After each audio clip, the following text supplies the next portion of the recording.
build, development, mostly funded through fundraising actually, or quite a large portion of it. So we're very proud to be involved in it. So it's here's an outcome photo, and those who know, or if you do get to walk down Victoria Street tonight. Wow, I can't believe this is in Hamilton. And kind of that's part of our success as our business, is hearing people say they get lifted when they come through some of our properties, and that's part of our success. Like, yep, profit and reward is one of them, but for us it's like people, design, and profit and reward is kind of third. Land will be returned, or should be returned. So what that means is, as an investment company, we've got this massive funeral land endowment, and this way there, and on your right, looking at the logistics precinct.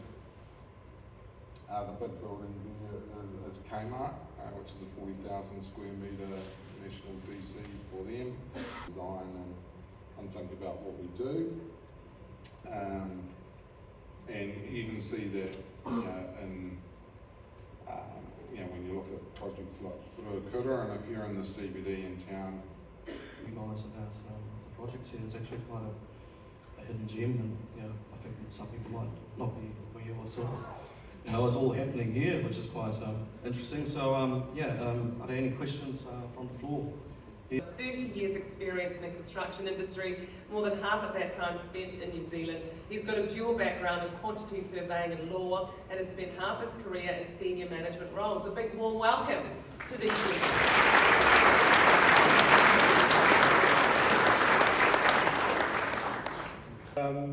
We sort of really need to, we can't sit on the fence with this one, and we have to make a leap of faith. So the leap of faith means, have a good teddy, but we really had to make sure that what we did was going to be robust and was going to be accepted by the committee. This was just in the context of the engineered contract, but it was also the whole approach to revising 390 and listening to what the community, the construction industry as a whole wanted it to be.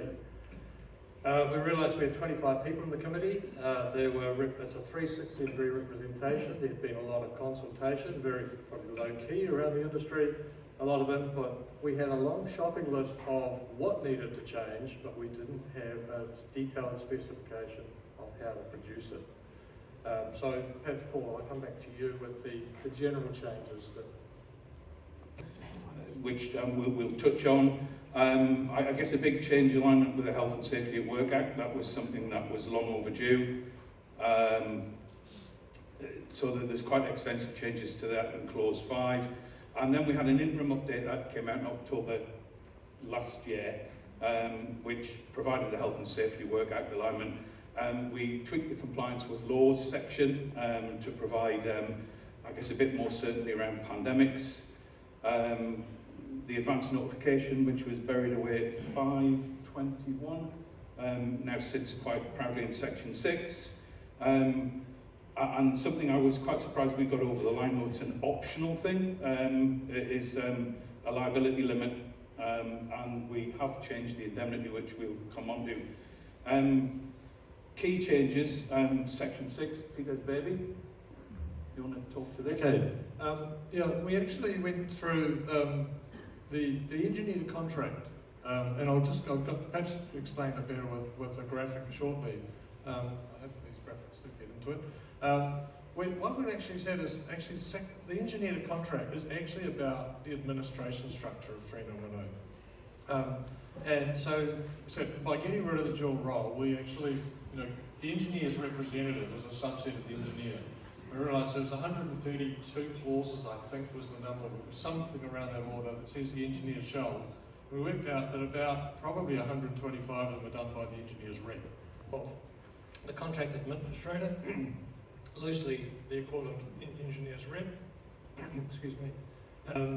We've actually got the extensions of time have been tweaked, and as Paul said, we didn't go as far as some members would have liked to have done. The 25 people in the consensus committee, we're not going to get radical shifts in some of these areas, and public consultation might be able to convince the committee to land in a slightly different position.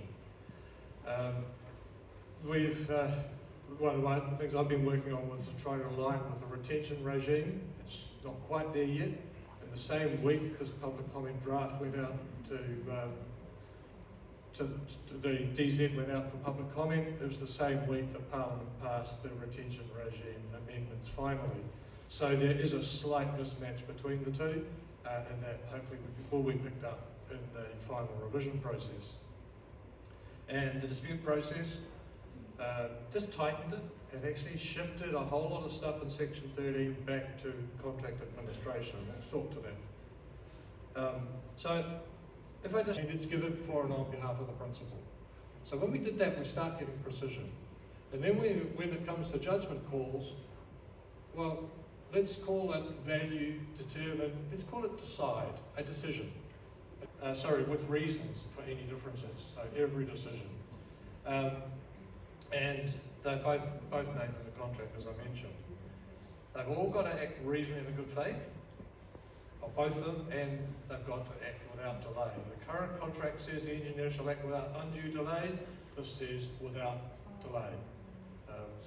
We don't say the contractor will get there more or less on time.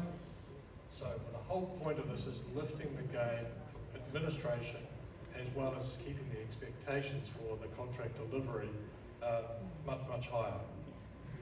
That we don't agree with can be appealed to the independent certifier. One of the things that we have tried to encourage though is a bit more collaboration. So there's an ability now for the CA as the principal's representative and the contractor to agree things. These are confirmed by instruction. It struck me when I was reading through the draft after it came out, the one thing that we've not done though is prevented those instructions from being challenged.